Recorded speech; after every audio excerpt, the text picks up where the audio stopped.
Las 9:05 de la noche. Es la hora de la educación. Es la hora de los maestros, de los padres, de los alumnos. Es la hora entre ustedes y nosotros. Con Juan Ramírez y Paco Mendoza. Agradecemos su sintonía. Si quiere participar, por favor llámenos al 1-866-526-9026. También puede escucharnos a través de internet en wradio690.com. La educación. Comenzamos.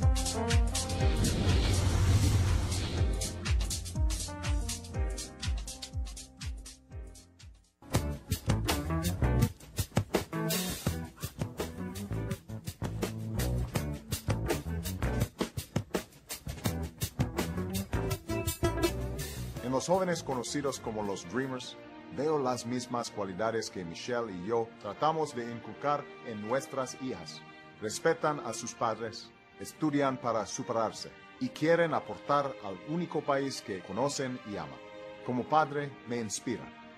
Y como presidente, su valentía me ha hecho recordar que ningún obstáculo es muy grande, ningún camino muy largo.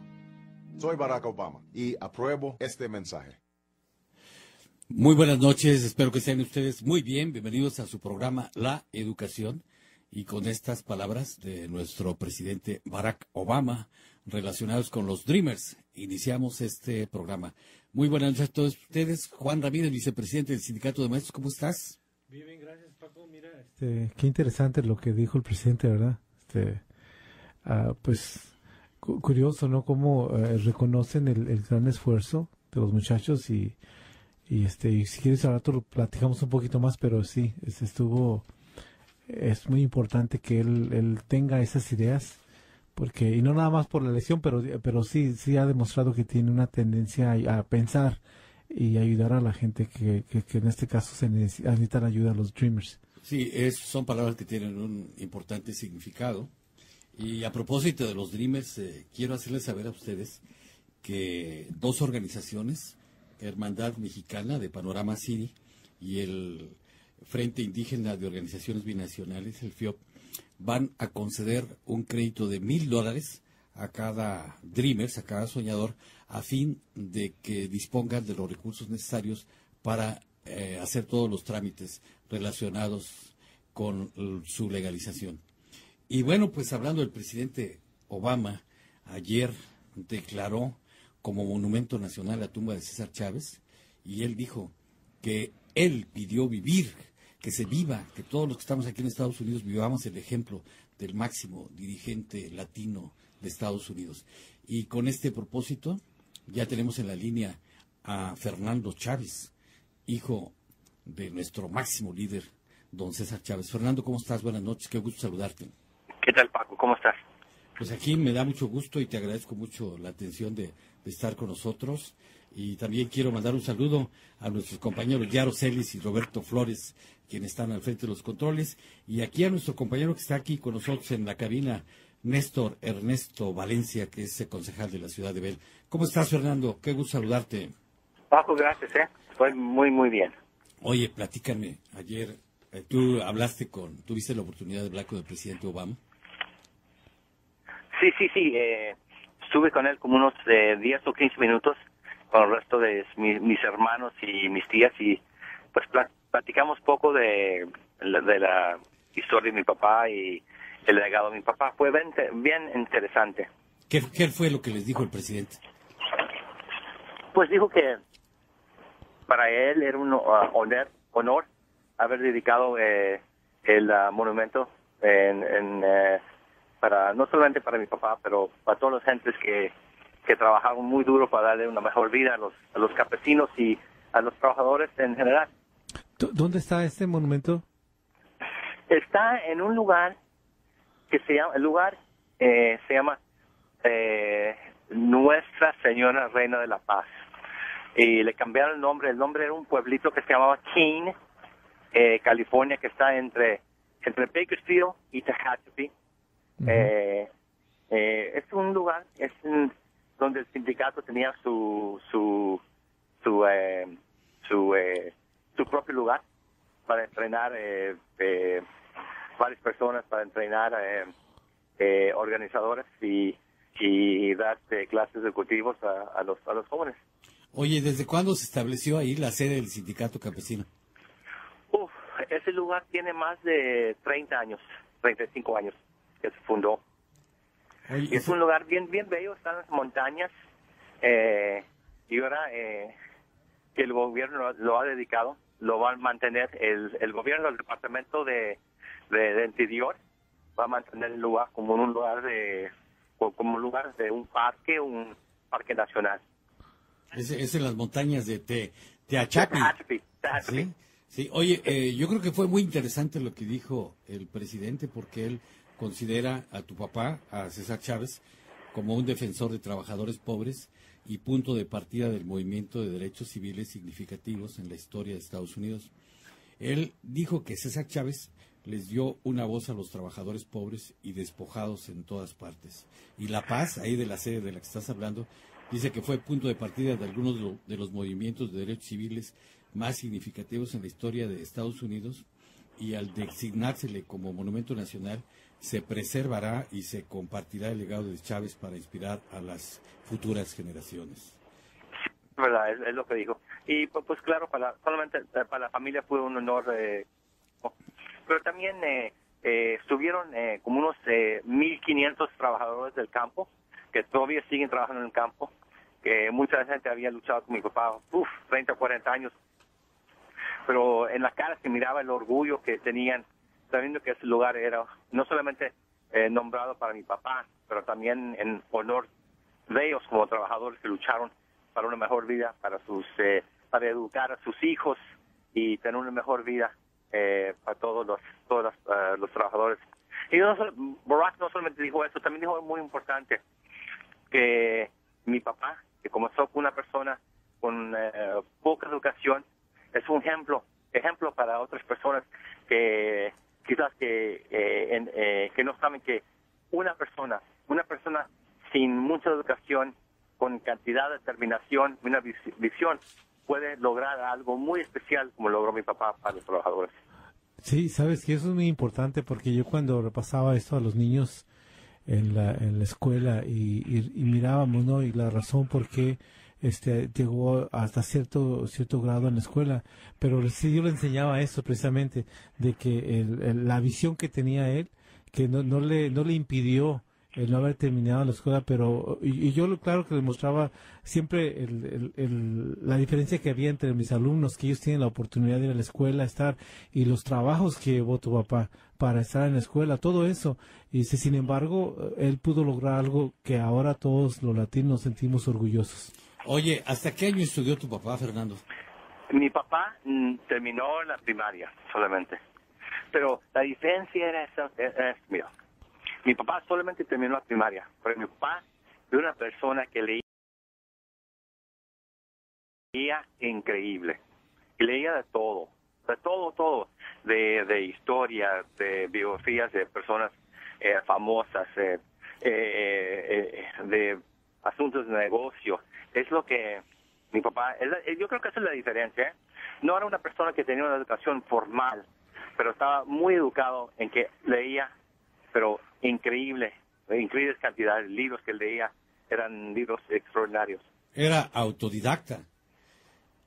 Oye, él nació en Yuma, Arizona. Él nació en Yuma, Arizona, de padres que vinieron de Chihuahua. A una edad muy pequeña, mi abuelo vino a los 6 meses y mi abuelita vino a los 3 meses, y los dos vivieron. Mi abuelo falleció a los 105, mi abuela a los 100. Tu abuelita se llamaba Librada. Fíjate que yo entrevisté a tu papá varias veces, una aquí en un hotel del centro de Los Ángeles, y otra precisamente ahí en la sede del sindicato. Y me llamaba la atención varias cosas de él, sobre todo que él era muy sencillo, era muy amable, a pesar de que era una gran figura, una figura relevante. Él era muy sencillo, y sobre todo que sentía como propias las penurias de los campesinos, de los pobres, de los trabajadores, y eso cuando él hablaba y se refería a los trabajadores, él se encendía se ponía vehemente, profundo y muy filoso. Entonces, ¿de dónde crees que le vino a él esa personalidad, ese compromiso con el pueblo trabajador?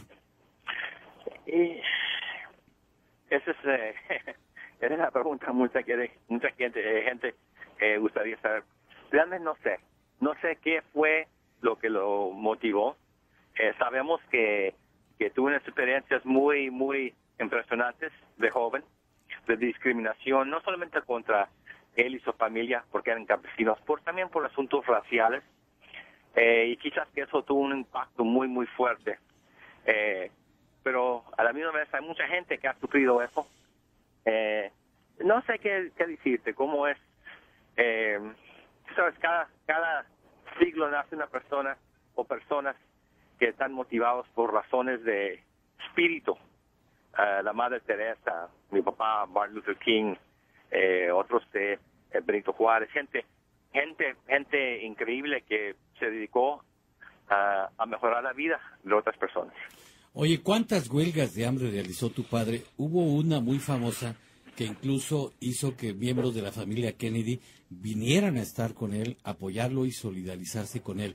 Incluso cuando murió tu papá, ahí en la sede del sindicato, ahí estuvieron miembros de la familia Kennedy. Yo los vi y estuve con ellos y los entrevisté. ¿Cuántas Mi huelgas? papá hizo varias huelgas de hambre. Yo creo la que sí, la que sí lo tumbó mucho fue la última, que ya tenía como 63 años, que es una huelga de hambre de 37 días. Wow. Y estamos hablando solamente con agua, nada más. Esto es bastante difícil hacerlo a 30, menos a 63. Su filosofía era la no violencia y su movimiento que sacudió la conciencia no solamente de California, sino de Estados Unidos, fue altamente reprimido por la policía, fue duramente castigado por la prensa, por los reporteros, y sin embargo él siempre se sostuvo férreo a su línea, resistió todo tipo de ataques y, como dicen, lo que resiste apoya, y él, pues ahora, como tú lo dices, está a la altura de las grandes figuras de la historia. Entonces, tú cuando eras pequeño, ¿de qué te acuerdas de aquellas gestas de tu padre? A ver. ¿Cuántos años tenías? Allá en los años 60. Yo tenía como unos 15, 16. Lo que sí me recuerdo que era una persona muy, muy, muy dedicada. Trabajaba, pero increíble. Realmente para nosotros nunca, ya para esa edad, digamos, no teníamos papá, pero sabemos que estaba, no era como papá normal y tradicional. Mi papá ya hace tiempo se había dedicado su vida a mejorar la vida de los campesinos y a los trabajadores. Y realmente lo que sí me recuerdo es que siempre decía que nunca se iba a cumplir o lograr una victoria si uno usaba violencia, que el pueblo nunca lo iba a apoyar si usaban violencia. Y eso es verdad, y lo que no sabe mucha gente, y lo que dijo muy bien y claro ayer el presidente Obama, fue que mi papá logró y trabajó y luchó 20 años hasta que tuvo su primera victoria pequeña. ¿Cuál fue? Una victoria pequeña, 20 años logrando para tratar y obtener su primer victoria, que era pequeña. Un contrato con un ranchero de unos 100 trabajadores. Pero nunca, en todo ese tiempo, nunca perdió la fe que se iba a lograr. Y también mi papá era una persona muy, muy, muy religioso. Y estoy seguro que su fe fue lo que lo ayudó también durante esos tiempos muy difíciles y los tiempos muy peligrosos para poder sostenerse en lo que estaba haciendo. Él era guadalupano, ¿no? Sí. Oye, y desde tu punto de vista, ¿cuáles son los principales logros de tu padre? darle la oportunidad a los campesinos de obtener un sindicato. Lo que no sabe la gente es esto, las cosas más sencillas que uno ya lo acepta como algo bien sencillo. Los trabajadores trabajaban y no les ponían agua en el sí. Les pagaban si querían y cuando no querían los corrían. Es que no podían obtener desempleo cuando estaban trabajando. Si se lastimaban, no tenían derecho a workers' comp. Cosas tan sencillas que uno hoy por día dice, ¿cómo es posible eso? Pero eso es verdad. No tenían nada de protección.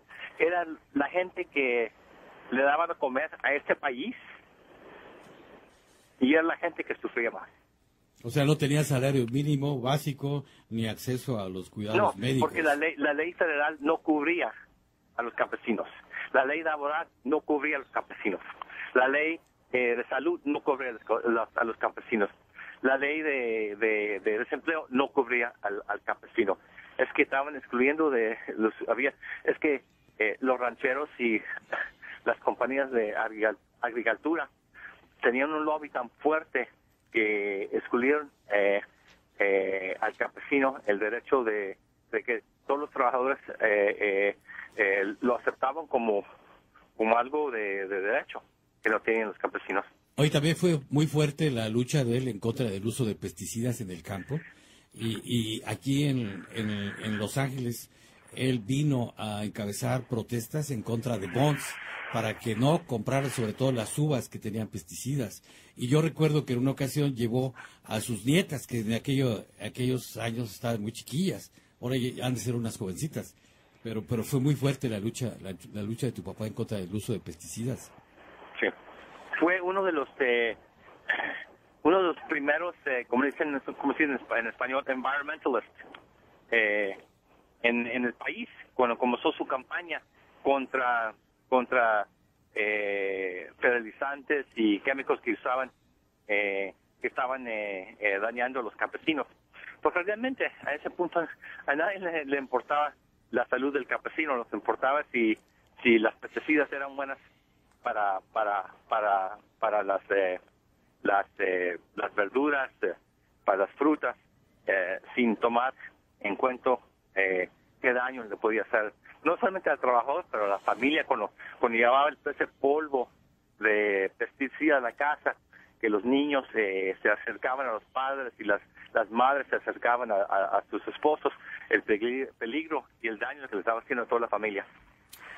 Oye, Fernando, ¿y cómo juzgas en la actualidad la vida de los campesinos aquí en California? Sobre todo, ¿cómo juzgas en la actualidad la vida de los campesinos en California, sobre todo allá en el norte, que es uno de los emporios agrícolas más importantes del mundo, con una producción superior a los 30,000 millones de dólares al año? ¿Crees que realmente se nota la presencia de las conquistas de tu papá? Yo creo que sí. Como él dijo que es algo que realmente nunca se iba a cumplir su trabajo. Él dice que esto iba a seguir por los próximos 50, 70 años y que tenemos que seguir logrando para beneficiar los derechos de los campesinos. Y siguen. Tienen contratos más de cualquier otro estado, pero lo que pasa es que el campesino de California es el mejor pagado, es el mejor, tiene las mejores protecciones de salud legal que cualquier otro estado. Y hay muchos estados donde los campesinos siguen trabajando en condiciones muy malas, muy serias, pero California se ha mejorado bastante. Estamos hablando con Fernando Chávez, hijo de César Chávez. Oye, Fernando, ¿y qué opinión le mereció a tu mamá la presencia del presidente Barack Obama allá? Pues, mi mamá es una mujer muy seria, muy calladita, y que realmente no creo que en 50 años, 40 años, ha dado más de una entrevista. Y eso fue a una persona que era conocido de la familia. Pero mi mamá es muy reservada. en sus costumbres, en sus modos. Fue una persona muy, muy fuerte que le dio cantidad a mi papá. Y ayer, cuando vino Obama, porque saben que mi papá está disputado en la iglesia, al lugar le dicen La Paz, y se pasaron unos momentos solamente mi mamá y Obama, solos, platicando. Y después de que terminaron y dio su discurso y declararon que ese lugar iba a ser monumento, federal, le dije, ¿de qué hablaron? Dice, no, hablamos de tu papá y cómo ha sufrido, y dijo que también era, que en su juventud, cuando terminó la escuela de leer, había sido un organizador y que admiraba a tu papá mucho. Y me dijo, señora Chávez, ¿qué puedo hacer para que le doy un homenaje a tu esposo? Y él dijo, necesitamos reforma migratoria. Y le dijo, hecho, lo vamos a hacer. Oh, sí, qué bueno, esa es muy buena noticia. Sí, es De que, oye, por cierto, tu mamá dices que es muy reservada, pero el viernes pasado ella rompió el silencio y lanzó un mensaje a la opinión pública de Estados Unidos para pedirle que ya no llame a los indocumentados como ilegales, porque nadie es ilegal. Ningún ser humano es ilegal. Ella pidió que se les nombrara como debe ser, con propiedad, como indocumentados. Indocumentado. Y ahora nos das tú la noticia de que ella habló con el presidente para pedirle la Sí. reforma migratoria y que el presidente le dijo, la reforma migratoria va. Sí. Eso es muy Es verdad. importante. Eso es muy Es verdad, importante. porque mucha gente usa ese, y también lo que pasa es esto, mucha gente usa ese nombre ilegal sin pensar lo que están diciendo, y mucha gente lo dice sin maldad, pero no entienden que esa es una palabra que es muy Ofensiva. negativa, y mucha gente se siente, y la mejor palabra que usar es que la gente está aquí sin documentos, pero no son ilegales, porque no han cometido